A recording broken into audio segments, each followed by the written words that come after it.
హే రాధే హే కృష్ణే. తల్లి చెట్టు రెండు ఒకటే.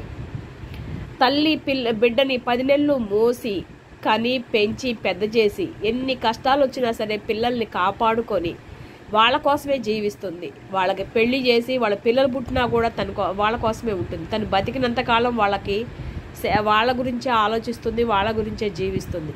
అలాంటి తల్లికి బిడ్డలు ఇంత అన్నం పెట్టడానికి చేతులు రావట్లేదు. అనాథాశ్రమాల్లో వేస్తున్నారు, రోడ్ల మీద వదిలేస్తున్నారు.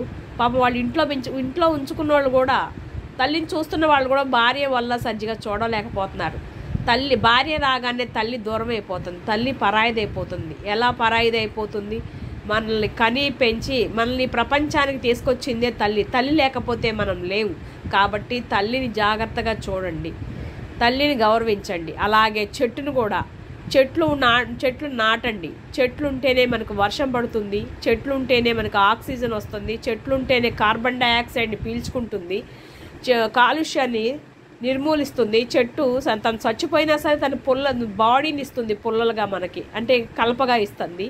దానివల్ల చాలా ఉపయోగాలు ఉన్నాయి చెట్ల వల్ల. చెట్లు నాటండి. రాబోయే తరాలకి మనం ఇచ్చే గిఫ్ట్ మమ్మీ అండ్ చెట్టు.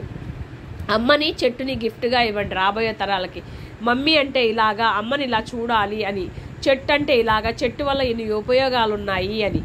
చెట్టు తల్లి చెట్టు రెండు ఈక్వల్, ఇద్దరు ఒకటే. దీన్ని గౌరవించిన వాళ్ళు లైఫ్లో ఎప్పుడు ముందుకెళ్తారు.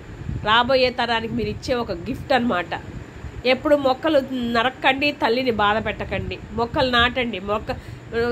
మనకి వర్షం పడాలి అంటే మొక్కలు ఉండాలి, మనం పంటలు పండాలి అంటే మొక్కలు ఉండాలి, మనం హ్యాపీగా బ్రతకాలి అంటే ఈ ఫ్యాక్టరీల నుండి వచ్చే కార్బన్ డైఆక్సైడ్ వల్ల మనకి హెల్త్ ఇష్యూస్ వస్తున్నాయి. అవన్నీ పోవాలి అంటే మొక్కలు ఉండాలి. మొక్కల్ని పెంచండి, తల్లిని గౌరవించండి, తల్లికి రెస్పెక్ట్ ఇవ్వండి. Thank you.